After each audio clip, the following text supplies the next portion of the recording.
श्रीमद् भागवत महापुराण चतुर्थ स्कंद सप्तविंशो अध्याय। पुरंजनीपुर पर चंडवेग की चढ़ाई तथा काल कन्या का चरित्र।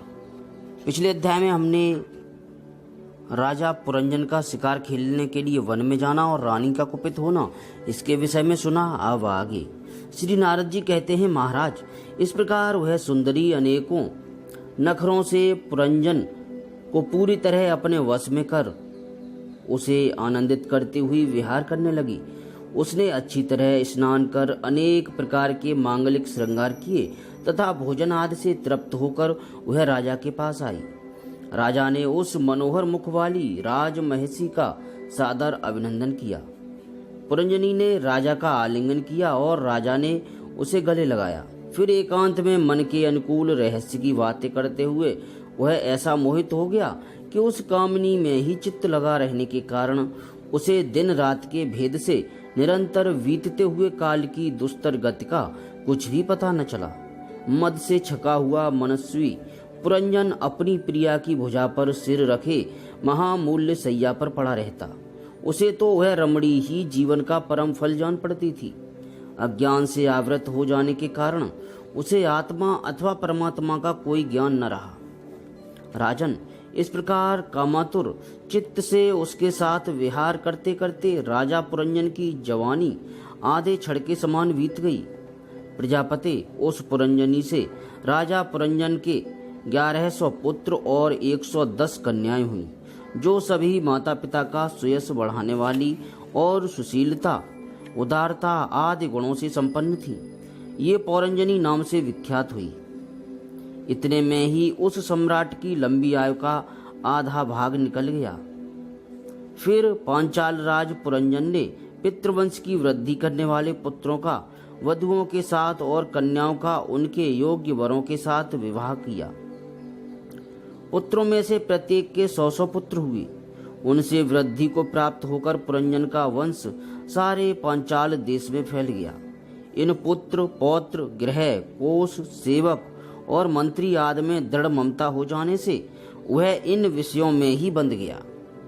फिर तुम्हारी तरह उसने भी अनेक प्रकार के भोगों की कामना से यज्ञ की दीक्षा ले तरह तरह के पशु हिंसामय घोर यज्ञों से देवता पितर और भूतपतियों की आराधना की। इस प्रकार वह जीवन भर आत्मा का कल्याण करने वाले कर्मों की ओर से असावधान और कुटुंब पालन में व्यस्त रहा। अंत में वृद्धावस्था का वह समय आ पहुंचा जो स्त्री लंपट पुरुषों को बड़ा अप्रिय होता है। राजन, चंडवेग नाम का एक गंधर्व राज है।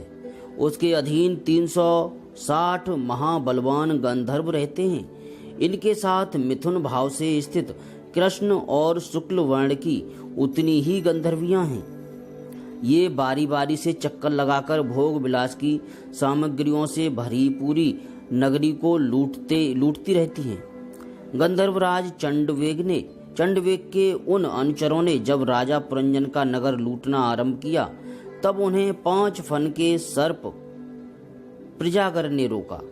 यह पुरंजनीपुर की चौकसी करने वाला महाबलवान सर्प 100 वर्ष तक अकेला ही उन 720 गंधर्वियों से युद्ध करता रहा। बहुत से वीरों के साथ अकेले ही युद्ध करने के कारण अपने एकमात्र संबंधी प्रजागर को बलहीन हुआ देख राजा पुरंजन को अपने राष्ट्र और नगर में रहने वाले अन्य बांधवों के सहित बड़ी चिंता हुई। वह इतने दिनों तक पांचाल देश के उस नगर में अपने दूतों द्वारा लाए हुए कर को लेकर विषय भोगों में मस्त रहता था। स्त्री के वशुभूत रहने के कारण इस अवश्यंभावी भय का उसे पता ही न चला।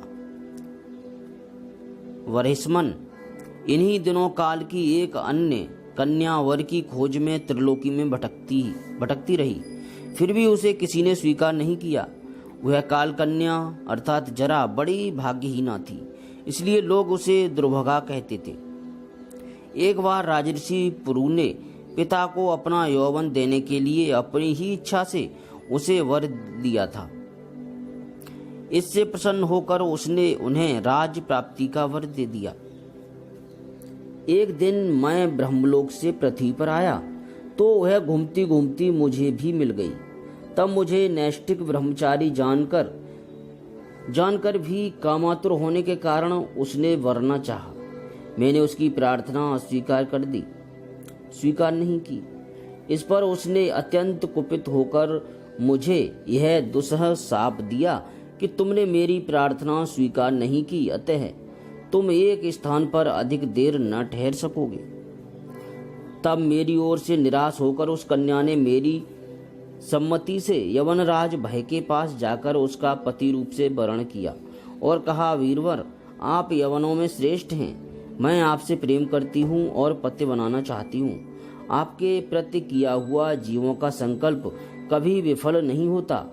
जो मनुष्य लोक अथवा शास्त्र की दृष्टि से देने योग्य वस्तु का दान नहीं करता और जो शास्त्र दृष्टि से अधिकारी होकर भी ऐसा दान नहीं लेता, वे दोनों ही दुराग्रही और मूढ़ हैं, अतएव शोचनीय हैं। भद्र, इस समय मैं आपकी सेवा में उपस्थित हुई हूँ, आप मुझे स्वीकार करके अनुग्रहित कीजिए।